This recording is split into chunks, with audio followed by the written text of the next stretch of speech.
இயக்கமாக இயங்கி வந்த இந்த நாஞ்சில் சம்பத் கடந்த டிசம்பர் திங்கள் 5ஆம் தேதி தாவேக்காவில் என்னை நான் இணைத்துக் கொண்டேன். தாவேக்காவில் இணைத்துக் கொண்டதற்கு பிறகு நான் பேசுகிற முதல் பொதுக்கூட்டம் மாம்பாக்கம் பொதுக்கூட்டம். மாவட்ட கழகத்தின் மதிப்பிற்குரிய செயலாளர் விஜய் மோகன் அவர்களும் தலைமை தாங்கிய தம்பி அசோகனா சிவகுமாரும் இந்த கூட்டத்தை மிக சிறப்பாக ஏற்பாடு செய்திருக்கிறார். ஒரு மிக நீண்ட இடைவெளிக்கு பிறகு மக்கள் மத்தியில் பேசியதைப் போல நான் உணர்ந்தேன். மக்கள் அமைதியாக எளியவன் என்னுடைய பேச்சை கேட்டார்கள். தமிழ்நாட்டில் ஆட்சி மாற்றமல்ல, ஒரு அரசியல் மாற்றத்திற்கான அறிகுறியை மாம்பாக்கத்தில் கண்கூடாக கண்டிருக்கிறேன். ஆகவே தாவேக்காவுக்கும் திமுகவுக்கும் தான் போட்டி. இந்த போட்டியில் விஜய் முந்துகிறார் என்பதற்கு இந்த கூட்டம் சாட்சி.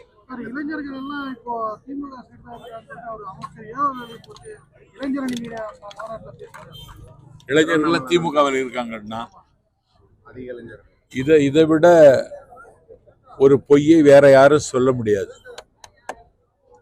இளைஞர்கள் பூரா தாவேக்கா பக்கம் இருக்கிறார்கள் என்பதை நாங்கள் ஒவ்வொரு கூட்டத்திலும் நிரூபித்துக் கொண்டு வருகிறோம். திமுகவில் இருக்கிற இன்றைக்கு வந்திருக்கிற இளைஞர்கள் எல்லாம் 1000 ரூபாய் பேசி அழைத்து வரப்பட்ட இளைஞர்கள். இங்கே வந்திருக்கிற இளைஞர்கள் எல்லாம் தளபதி விஜய்க்காக தன்னுயிரையும் தருவதற்கும் தயாராக இருக்கிற இளைஞர்கள். அதனால இளைஞர்கள் தாவேக்காவில் தான் இருக்கிறார்கள். ஒரு மாதத்துக்கு முன்பு விஜய தற்கூரி என சொல்லிடுறீங்க. அது சம்பந்தமா இப்போ ஒரு சாட்டை துறமாறன் ஒரு விமர்சனம் பண்ணுவாரா சார்? அந்த மாதிரி அனாதைகளுக்கு பதில் சொல்ல விரும்பவில்லை. இப்போ குறிப்பா வந்து இப்போ வந்து திமுகவையும் பாஜக வந்து குற்றச்சாட்டு, அதிமுகவுக்கு எந்த ஒரு குற்றச்சாட்டும் முன்வைக்கல. அதிமுக அதில் பாதாளம் நோக்கி போய் கொண்டிருக்கிற கட்சி. அந்த கட்சியில் இருக்கிறவர்கள் சத்தமில்லாமல் தாவேக்காவில் தன்னை இணைத்துக் கொள்கிறார்கள். மாம்பாக்கம் கூட்டத்தில் கூட ஒரு தம்பி அதிமுக இணைந்து கொண்டார். ஆகவே மக்கள் திலகம் எம்ஜிஆருக்கு பிறகு தாவேக்காவின் தலைவர் விஜய் அவர்களை எம்ஜிஆராக பார்க்கிற அதிமுக தொண்டர்கள் அலை அலையாய் அணி அணியாய் தாவேக்காவுக்கு இணைந்து கொண்டு வருகிறார்கள். ஆகவே அதிமுகவை காயப்படுத்துவதற்கு நாங்கள் விரும்பவில்லை. தமிழ்நாட்டில் அடையாளம் காணப்பட்ட முக்கியமான தலைவர்கள் நீங்க ஒருவர், செங்கோட்டையன் ஒருவர், இது மாதிரி அடையாளம் காணப்பட்ட தலைவர்கள் தற்போது தாவேக்காவில் இணைஞ்சிருக்காங்க.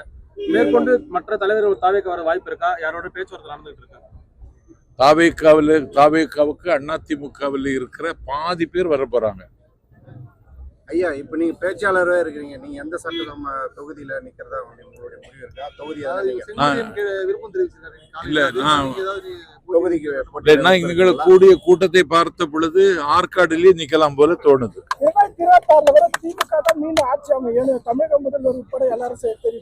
ஆமா, அறியாமையின் அந்தகாரத்தில் இருக்கிறார்கள். அவர்களுக்கு என்னுடைய அனுதாபங்கள். இளம் பெரியாருன்னு சொல்றாரு சார், இவர் அமைச்சரியா வேலை. எவ்வளவு பெரிய கொடுமை பார்த்தீங்க. பெரியார்னா அவ்வளவு மலிவா போச்சு அவங்களுக்கு. பெரியார் ஒரே நேரத்தில் 8 பதவியை ராஜினாமா செய்தவர். இவர்கள் பதவிக்காகவே உயிர் வாழுகிற ஜென்மங்கள். பெரியாரை இழிவுபடுத்துற மாதிரி திமுக பேசுறாங்களா எப்படிங்க? ஆமா, இளம் பெரியார்னு உதயநிதி சொன்னதன் மூலம் பெரியாரை அவமானப்படுத்தி இருக்கிறார்கள். நன்றி.